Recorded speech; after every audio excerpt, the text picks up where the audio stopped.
Doa ini berasal dari sahabat Nabi Anas bin Malik radhiyallahu an, pernah bersama Rasulullah Shallallahu Alaihi Wasallam yang dalam keadaan duduk, lantas ada seorang yang lagi melaksanakan sholat.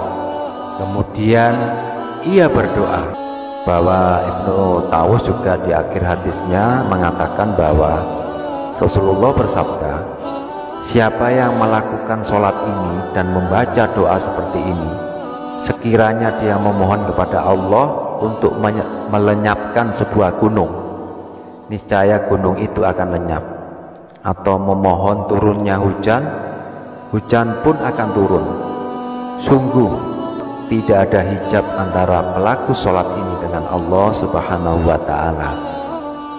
Setelah melakukan ini, insya Allah, jika memiliki hambatan dalam membayar utang, insya Allah Allah akan membayarkannya dengan lunas.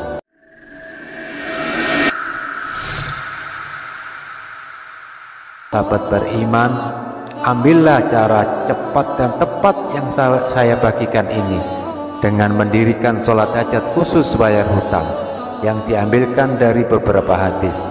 Yang pertama, tata cara sholat hajat khususnya saya ambil dari sahabat Nabi Ibnu Abbas radhiyallahu an, bahwa Rasulullah bersabda, barang siapa yang memiliki hajat kepada Allah, hendaklah dia berada di tempat yang tidak dilihat oleh seorang pun, berwudu dengan sempurna dan sholat 4 rakaat sholat hajat dengan membaca surat Al-Fatihah di setiap rakaatnya, lalu membaca surat Al-Ikhlas sebanyak 10 kali pada rakaat pertama, 20 kali pada rakaat kedua, 30 kali pada rakaat ketiga, dan 40 kali pada rakaat keempat. Sholat hajat 4 rakaat ini dilaksanakan dengan 1 salam.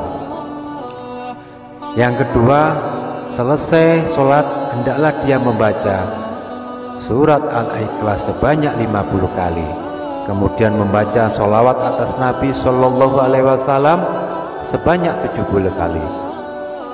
Sholawatnya bisa sholawat pendek, Sallallahu ala Muhammad, atau Allahumma sholli ala Sayyidina Muhammad wa ala ali Sayyidina Muhammad. Ini salah satu bisa dibaca 70 kali. Kemudian membaca La haula wa la quwata illa billah sebanyak 70 kali. Kemudian yang ketiga, membaca doa Ismul Adzam. Doa Ismul Adzam berupa doa yang diyakini dengan menyebut nama Allah yang agung, yaitu lafaz-lafaz yang apabila disebut di dalam berdoa maka Allah mengabulkan doa kita. Doa ini berasal dari sahabat Nabi Anas bin Malik radhiyallahu an, pernah bersama Rasulullah Shallallahu Alaihi Wasallam yang dalam keadaan duduk, lantas ada seorang yang lagi melaksanakan sholat. Kemudian ia berdoa, Bismillahirrahmanirrahim, Allahumma inni as'aluka bi anna lakal hamda la ilaha illa anta al-manan badi'us samawati wal ard ya dzal jalali wal ikram ya hayyu ya qayyum inni as'aluka. Ini artinya, ya Allah, aku meminta padamu karena segala puji hanya untukmu.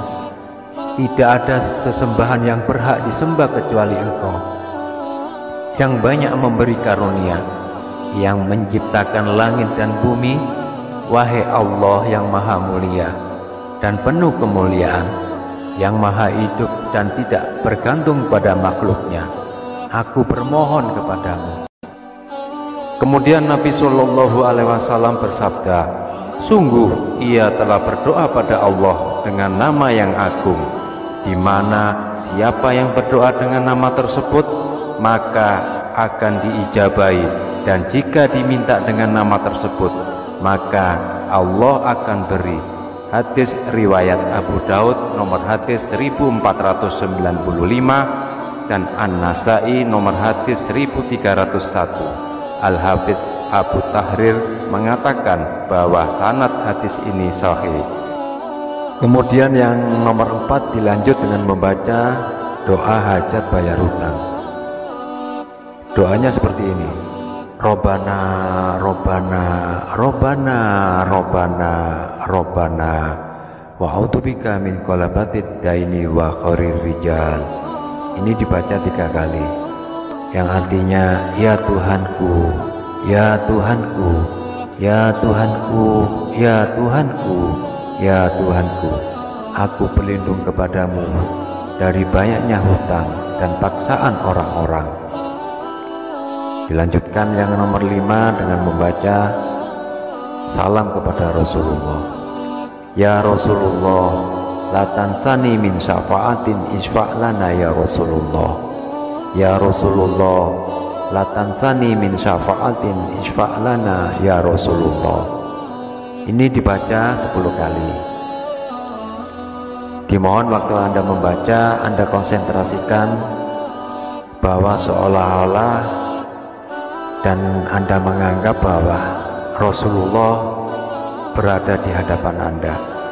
Sebagai umat Rasulullah, Anda tidak ada masalah untuk meminta pertolongan kepada Rasulullah, dengan harapan Rasulullah akan menyampaikan kepada Allah dengan salam yang Anda baca tadi, yang artinya, ya Rasulullah, jangan lupakan aku dari pertolonganmu, tolonglah aku ya Rasulullah.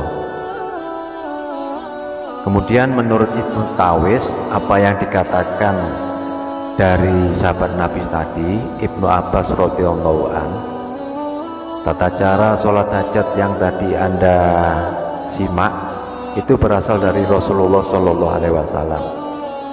Bahwa Ibnu Tawus juga di akhir hadisnya mengatakan bahwa Rasulullah bersabda, siapa yang melakukan sholat ini dan membaca doa seperti ini, sekiranya dia memohon kepada Allah untuk melenyapkan sebuah gunung, niscaya gunung itu akan lenyap. Atau memohon turunnya hujan, hujan pun akan turun. Sungguh tidak ada hijab antara pelaku sholat ini dengan Allah Subhanahu wa Ta'ala. Setelah melakukan ini, insya Allah, jika memiliki hambatan dalam membayar utang, insya Allah Allah akan membayarkannya dengan lunas. Semoga tayangan ini memberikan manfaat dan sebagai amal jariah bagi amalia ibadah kita semua. Semoga semua dalam keridhaan Allah, dalam lindungan Allah, dan dalam pertolongan Allah. Kami sampaikan jazakumullah khairan kasiran wa jazakumullah aksana jasa wa jasallahu anna sayyidana Muhammadan sallallahu alaihi wasallam bima huwa alu. Mengucapkan doa subhanaka Allahumma wa bihamdika asyhadu an la ilaha illa anta astaghfiruka wa atubu ilaik. Wassalamualaikum warahmatullahi